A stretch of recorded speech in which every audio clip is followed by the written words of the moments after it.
So anyways, I get close to him, and I then notice he is gonna try to go right also down my street, and I'm thinking, oh no, because you could sort of see him slowing down to take the turn, and I'm thinking, man, this isn't good, because that's my road. And as he makes his turn, he's riding one ice cream cone hand, he makes a turn and wipes out. He falls. The bike falls with him into the ground, ice cream cone everywhere, and I'm behind him now. I'm still pedaling behind him, and in my mind I'm like, whoa, oh holy crap, man. At first I'm like, I hope he's not hurt, oh my god, you know. I felt so bad for him, and the ice cream cone was everywhere. And then he's into the grass because he fell. I pedal, and in my head, I'm like, okay, you need to stop and help him up. Because that's what 99.9% of normal people in this world would have done. They would have stopped their bike and helped him up. I didn't do that. I stayed on the sidewalk pedaling. I took a right and went right on by. I didn't say a word. I didn't stop. I didn't ask if he was okay. I kept pedaling, and I went straight home. And immediately after I made that turn and I'm riding my bike, I'm in my head, I'm like, I'm the biggest loser there is. It's not something where later I thought to myself, man, I really should have stopped. No, it was instantaneously. As right when I make the turn, boom, I know I'm the biggest loser there is. I mean, what does that tell you about myself? That I would not stop to help him up like that. And to this day, I regret that. And there's not a day that goes by where I don't think of that. And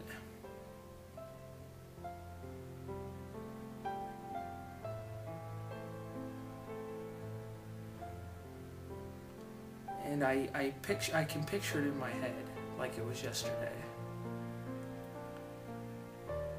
So when I'm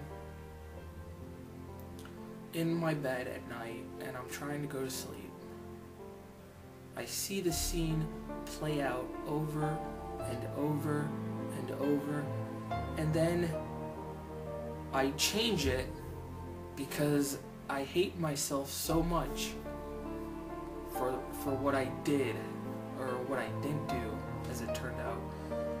And I changed the scenes in my head. I change it to where I stop my bike, I help him up, and then it just goes from there. And he tells me his name, I tell him my name. Oh, I say, you know, are you okay? He's like, oh yeah, thanks for, you know, helping me up.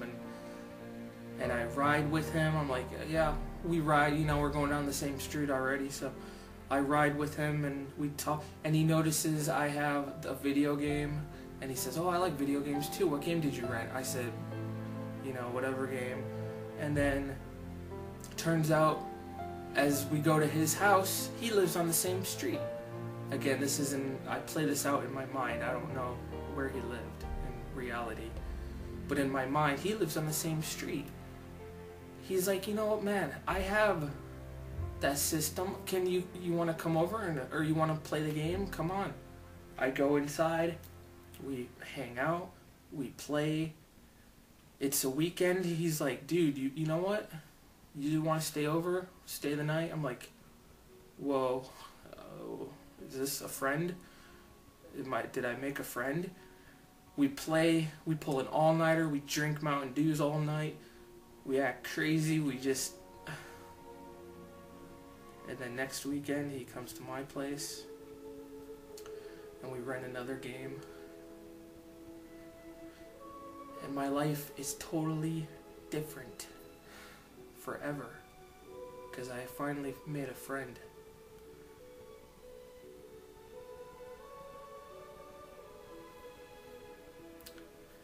It didn't work out where I lived there in Parma.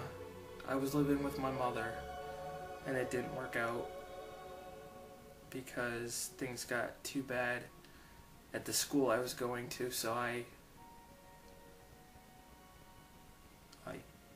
didn't want to go back. So I moved, I moved in with my dad after that because I didn't have any friends, and my brother was not very nice. So as it turns out, I'm thinking, that one day if I would have helped him up, in reality, he might have just said thanks. We might have went our own separate ways. Who knows? But the way it plays out in my head, I would have had a friend, and I would have stayed then with my mom.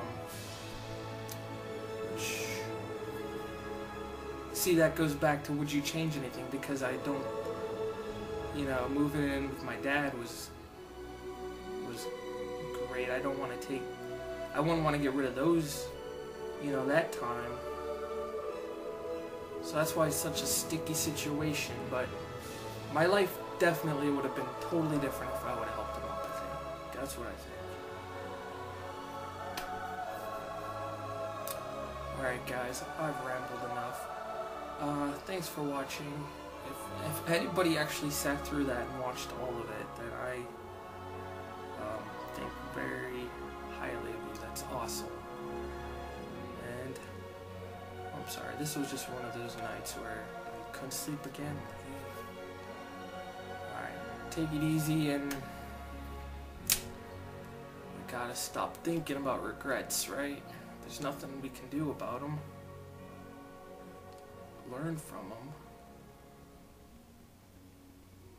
If I was in the same situation, would I help him up? I want to say yes, but I don't know if I would. I'm such a chicken. It's like when I'm out there, when I'm in here, I'm safe. I feel I can be myself. When I'm out there in the world, I freeze. I can't talk to anybody. So I want to say, some of you might comment well, you know what? You learned a valuable lesson, blah, blah, blah, blah, which is great advice. Because, yeah, it is a great lesson. And I want to think to myself, if this ever happened again, where I saw some kid fall or something, or someone, get hurt or something, would I help? In my mind, I want to say, of course I'd help them up now. Because of the regret I've lived with. I don't want to get another regret. But the truth of the matter is, would I really help them up? Or would I just totally freeze again? I don't know. I mean, you don't know until it happens, I guess. I don't really want it to happen again. Even though maybe I could redeem myself, I don't know if I want to take the chance. Alright, I'm gonna go. Now you got me thinking. I'm gonna be up for the next 3 hours probably. Alright, take care everybody. Sorry about these sad vlogs. I want to try to be cheerful and happy, and then I always second guess myself. Should I really? Should YouTube be sort of a thing for fun for me, or should I post what's on my mind? I don't know. It's just I'm still debating on that. But alright, take care. Bye.